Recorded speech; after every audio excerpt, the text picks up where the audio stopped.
Fewer people are dying in fires and firefighters are dealing with fewer emergency incidents. That was the justification for over £5 million worth of cuts to frontline fire services in Devon and Somerset. But unions and members of the public say the austerity-driven move puts lives at risk. Jenny Kumar reports. Campaigners outside one of the most significant fire authority meetings in recent years. But their hopes were dashed as £5 million of cuts were voted through.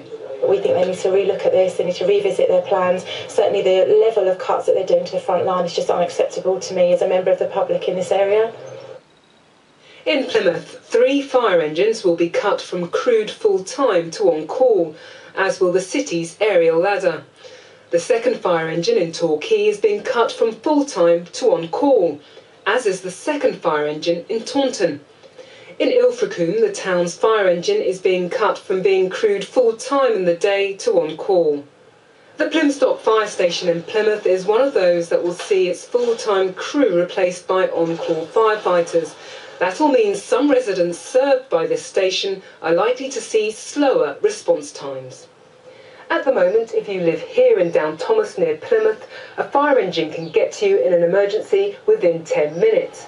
But under the changes voted in this week, response times will be slower and you could have to wait up to 3 minutes longer for a crew to turn up. The Fire Brigades Union says the cuts will put lives at risk.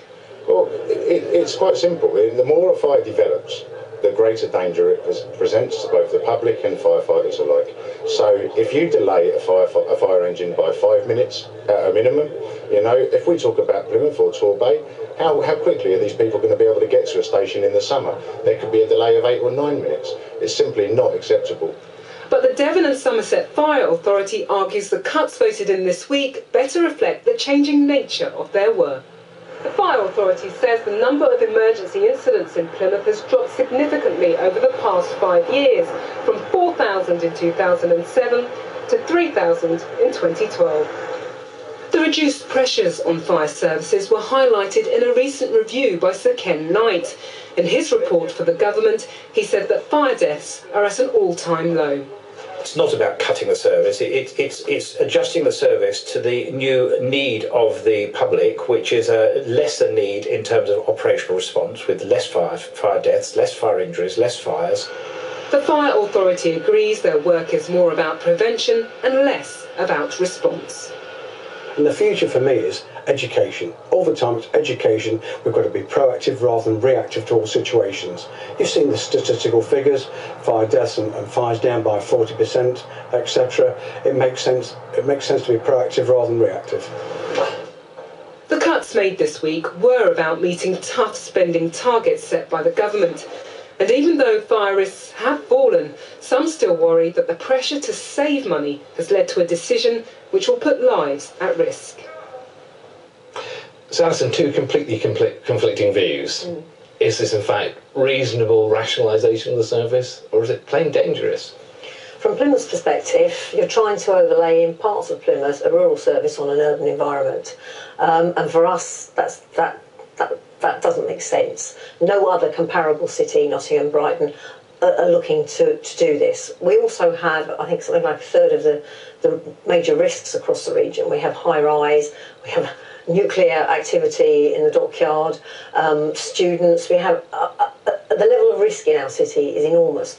And you know, so you wouldn't maybe dispute that general point that incidents coming down, but saying there are special mitigating circumstances in Plymouth? Absolutely, and the prevention work the fire service do has been brilliant in bringing down the number of incidents. We've got 3,000 incidents a year, and if each of those are now being responded to 3 minutes later, just how many of those incidents will turn into serious injury or fatality, which previously didn't because of the staffing levels. We're really talking about the second appliance, of course, in these cases, aren't we? Indeed, but if you talk to firefighters, they will say that a number of those incidents do require 2 engines, and they need 2 engines on site very promptly. There was a significant fire in Newquay where we didn't have aerial ladders early enough. There are genuine concerns, and the retained service, who will have a part-time service in part of Plymouth, retained firefighters do a fantastic job largely in rural areas. You know, I wouldn't try and say they wouldn't do a good job. They will do the best job they can. But I think the time of response is absolutely crucial in a fire, as any firefighter will tell you. Julie, do you agree with the unions or with the authority? Well, I agree that we should look at it carefully, and clearly money has to be saved across all services. Throughout the whole southwest, we juggle with this issue around rural and urban areas. Retained firefighters throughout the southwest are a fantastic gang. I mean, the work they do, I think, is really second to none.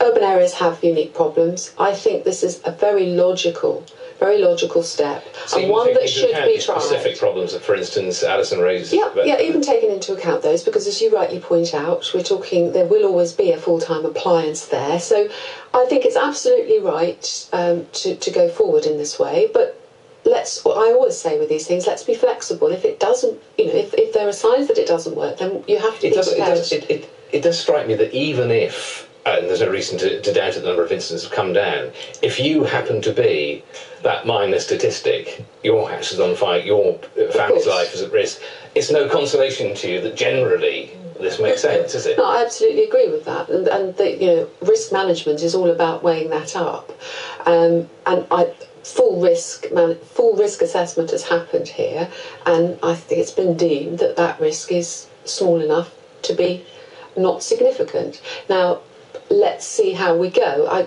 I cannot say, nobody could say that there could not be an incident in Plymouth where 2 appliances were required in 5 minutes. I mean, I can't say that because I don't know what will happen in the future. But I think you can say with real confidence, as the Fire Authority have said, that they've looked at those possibilities and that they are sure that the plan that they're putting in place will be adequate.